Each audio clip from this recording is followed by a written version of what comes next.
નમસ્કાર મિત્રો, હું શ્રદ્ધા ઝા અત્યાર સુધી મારો ધર્મ નિભાવતી હતી ને આજે મારો રાષ્ટ્ર ધર્મ નિભાવું છું.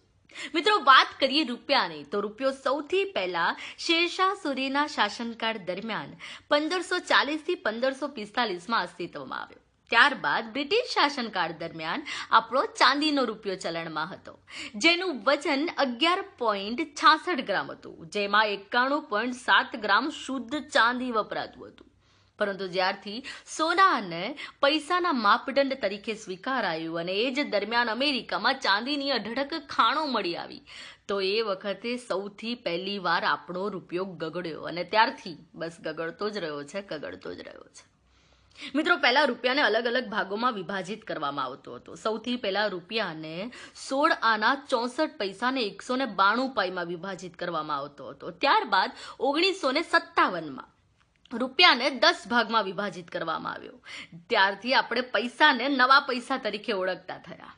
મિત્રો, આપણે સૌ જાણીએ છીએ કે જ્યારે આપણો દેશ આઝાદ થયો એ વખતે આપણા 1 રૂપિયા બરાબર $1 મળતો હતો. અત્યારે આપણા 67 રૂપિયા બરાબર આપણને $1 મળે છે. મિત્રો, આપણા ગાડાના પૈડા જેવડો મોટો રૂપિયો અત્યારે પાવલી જેવડો નાનો થઈ ગયો છે. રૂપિયો નાનો થતો ગયો અને નોટો મોટી થતી ગઈ. નોટો મોટી થતી ગઈ એટલે એનો સંગ્રહ વધ્યો, કાળું નાણું અસ્તિત્વમાં આવ્યો, ભ્રષ્ટાચાર વધ્યો, આતંકવાદ વધ્યો અને નકલી નોટોનું ચલણ વધ્યું. મિત્રો, આ બધા દૂષણોએ આપણા દેશને એક અંધકારમય ભવિષ્ય તરફ વાળ્યો હતો. પરંતુ આ અંધકારમાં આપણા ઉજ્જવળ ભવિષ્ય માટે શ્રી નરેન્દ્રભાઈ મોદીએ ખરેખર એક અદ્ભુત સોનેરી કિરણ જેવો નિર્ણય લીધો છે. હા મિત્રો, 500 ને 1000ની નોટોનું ચલણ બંધ થશે. નિર્ણય સદંતર 100% આપણા હિત માટે જ લેવાયો છે અને આપણે સૌ જાણીએ છીએ. હા, આપણને તકલીફ પડે છે, થોડી નહીં, કદાચ ઘણી બધી તકલીફોમાંથી આપણે સૌ અત્યારે પસાર થઈ રહ્યા છીએ.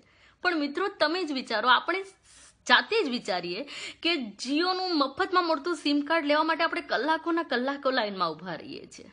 અરે, આપણા મનગમતા ક્રિકેટરની ક્રિકેટ મેચ જોવા માટે એની ટિકિટ ખરીદો આપણે 2 દિવસ સુધી લાઈનમાં ઊભા રહીએ છીએ. જ્યારે આપણા એરિયામાં કોઈ નવા બ્રિજનું નિર્માણ થતું હોય છે તો આપણે 2 થી 3 કિલોમીટર વધારે અંતર કાપીને આપણા ઘરે જઈએ છીએ. તો મિત્રો, આ તો નવ ભારતનું નિર્માણ થઈ રહ્યું છે. તો આમાં તો આપણે સહયોગી બનવું જ જોઈએ ને. આના માટે તો થોડી નહીં, ઘણી બધી તકલીફો કદાચ વેઠવી પણ પડે તો એ વેઠવી જોઈએ, એ આપણો ધર્મ છે. મિત્રો, હું સમજુ છું કે 95% ભારતીય નરેન્દ્ર મોદીજીના આ નિર્ણય સાથે સહમત છે. પરંતુ આપણા જે સમાચાર માધ્યમો છે એ થોડી નેગેટિવિટી ફેલાવી રહ્યા છે. તો મારી આપ સૌને એક અપીલ છે કે નેગેટિવ વાતોને ધ્યાનમાં નહીં લો. તમને લાગે કે જરૂરિયાતવાળા માણસો છે તો એમને ચોક્કસથી મદદ કરો. કાળા નાણાંને બિલકુલ સપોર્ટ નહીં કરો. તમારા ખાતામાં માત્ર તમારા જ પૈસા ડિપોઝિટ કરો.